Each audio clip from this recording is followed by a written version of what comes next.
Best practice number 24. Today we're going to talk about SSL deep inspection. You've heard me in previous videos mentioning about it. Today we're diving into it. So what is it?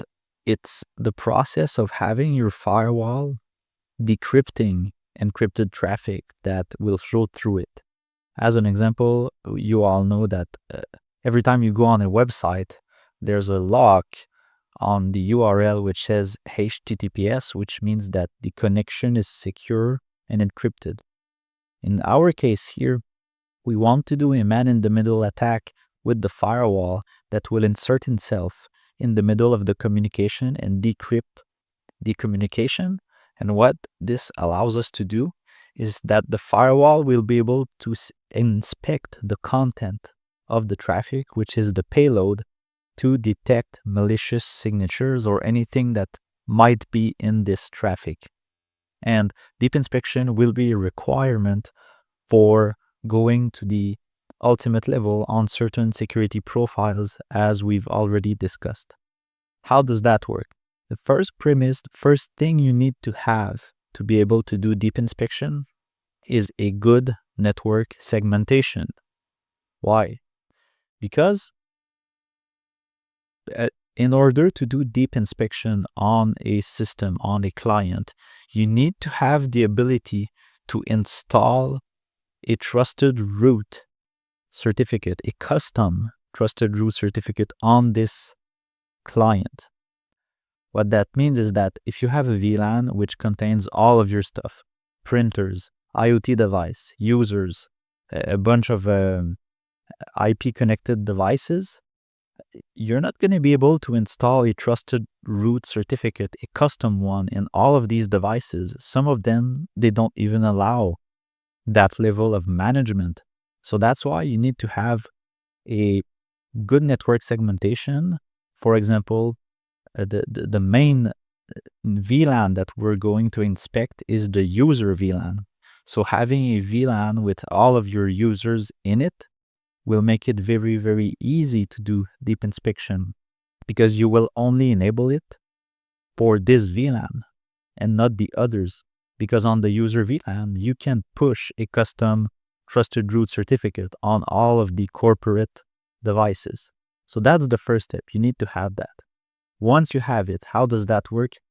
Basically, you need to have a PKI server. You need to have a trusted root certificate infrastructure internally that you manage. Why? Because you will need to issue an intermediary certificate to the FortiGate, so that the FortiGate will be able to sign certificates at will under the name of your root. And your users will trust your root, which means they will trust all the certificates that the FortiGate will sign. This is how it works. In my case, I'm using the FortiAuthenticator as my PKI infrastructure. I have my root server, my root certificate here. And you see, I have generated an intermediate certificate, which has the key extension certificate signed, CRL signed. So this certificate here can sign on behalf of the root.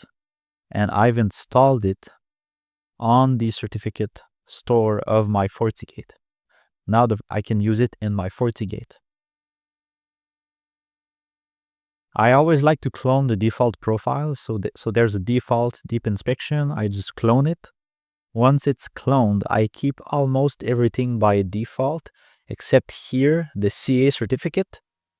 I select the one I want, the one I generated from my CA. It's right there. Then here I do inspect all ports. And you see here, that's interesting because now certain DNS servers will be encrypted over TLS. Well, if you have deep inspection, you can inspect these DNS queries. Here, there's some default exceptions. So by default, it will not inspect finance and banking and health and wellness website category for privacy purposes for our users. And there's also certain apps that will be exempt because of certificate pinning. For example, if you have the Dropbox application on your computer, Dropbox is using certificate pinning, which means it has a specific embedded certificate in the Dropbox app, which is required to communicate to the Dropbox server, which means we cannot intercept, we cannot decrypt the traffic in between. It will break the deep inspection. This is kind of a protection that certain apps will use, and we have some of them that we know that they do it, so it's all excluded on the FortiGate. Everything here I leave by default. So once you've installed your intermediate certificate on your profile, then all you need to do is you just need to make sure that all of your computers trust this root. So you install it. Maybe if it's a Windows environment, you can use a GPO and push the root certificate in the trusted root certificate store. And when you do that, everyone will trust your root, which means that when you enable deep inspection on your firewall policies, it will start working. Now you will be able to have the full visibility. Be careful, because when you enable deep inspection, it's the most resource consuming thing that a firewall can do. So just make sure that you have a powerful enough FortiGate and that it can handle all of this decryption. You can just test it, try it, go in phases just to make sure that you don't overload your firewall. So that's something to be aware of. Also, be aware that given the nature of deep inspection, sometimes it will break, meaning that your browser will get an update, certain web servers will have a new protocol installed. There's a bunch of changes that happens all the time on web servers and the internet, and sometimes it might break deep inspection.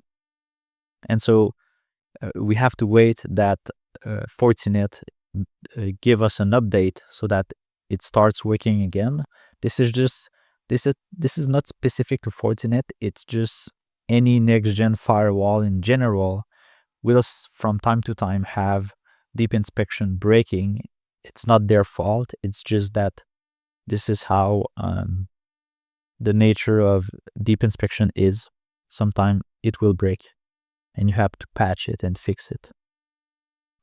Now that you understand deep inspection, we're going to be able to use it in future videos to get more power out of our security profiles.